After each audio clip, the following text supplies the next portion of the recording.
Ooh boy, I sure am starting my new video game review series right now. What game should I choose? Mega Man. We're doing Mega Man right now.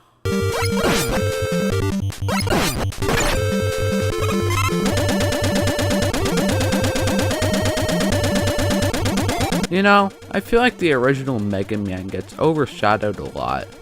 Like, you see everyone gushing about Mega Man 2 and Mega Man 3 and the others.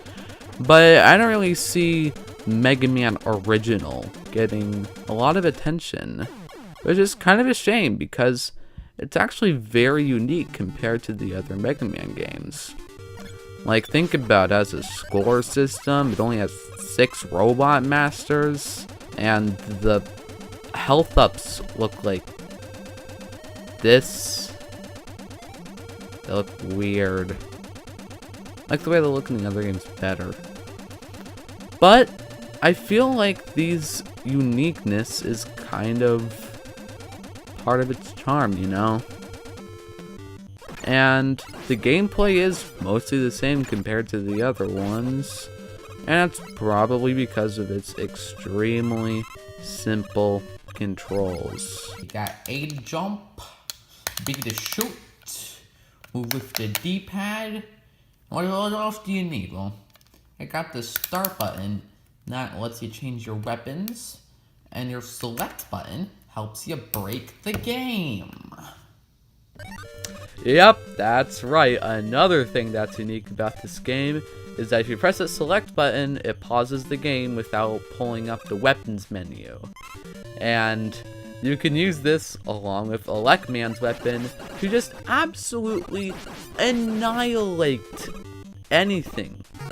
Elect Man, dead. Yellow Devil, dead. Dr. Wily himself, dead. Matter of seconds. Just because of the select button, just mash it a bunch and boom. Games win. Presented by Capcom USA. However, you could consider this cheating, but I feel like it's stupid because obviously some dumb programmer had to program it in anyway, and they didn't fix it once they threw it on the Legacy Collection, so I don't know. Now you see, the story of Mega Man is simple. You got Mega Man, and then the 6 robot masters start bullying you, and so you beat them all up. And one of them picks on their dad, and so he tries to beat you up in his machine. You beat him up too. And you go to Santa Claus and you tell him how bad they were. Now, that could be wrong. They might have a booklet that came with the game that might explain some other story. But as far as I'm aware, video games have never come with these ever. And I know this because I started playing video games way back in 2015. And I know that I've never seen a weird booklet included with my games ever. That's stupid. The only ones that have paper in it are just trying to sell you stuff. However, the weird story is made up for in how good the gameplay is. This game is tight. It has some of the best stumping and shooting mechanics in a video game ever. I really like how all of the weapons can be used to affect the environment in the stage. This isn't really stuff you see in most other Mega Man games, and it's a real shame. However, this can make some problems. For example, in Elect Man stage, there's the magnet beam, and you have to use this later in the game. It's required.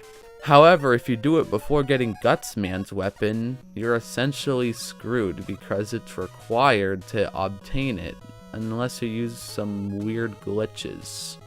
The visuals are okay. They're definitely very good for 1987 NES standards, but if you compare it to some of the later games in the NES Mega Man series, it looks bare bones in comparison.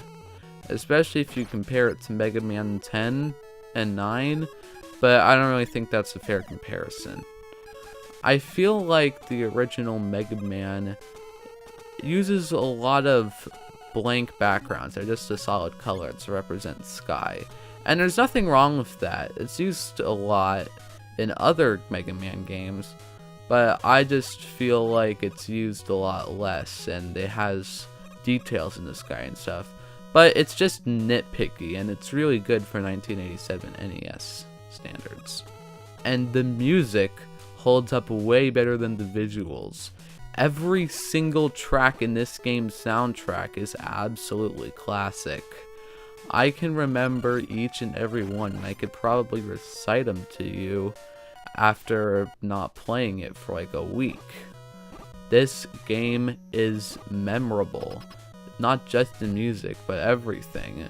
I can remember all the Robot Masters, which I can't really do for some of the other games. However, I don't feel like it's the other game's fault. It's just that this game is just so gosh darn memorable. Now, it's probably about time I address the remake on the PSP. But I'm not going to, because I don't have a PSP or a way to record one. So unless you guys want to send me a PSP, then I'm not going to be able to play it. So sorry. It's about time I address some of the negatives. In my opinion, you fall way too fast if you don't jump. It's absurd. You just rocket straight to the ground. It's like, I get he's a robot, but why does he fall a lot faster from when he falls instead of when he jumps? It should be the same speed, but no. He just sinks like a rock. However, it's kind of understandable because he's made out of metal, so it should be heavier than a rock. But whatever, it doesn't make for a good gameplay experience. Also, the points are useless. Try to beat my score. However, don't play the Genesis version because you can't cheese it there.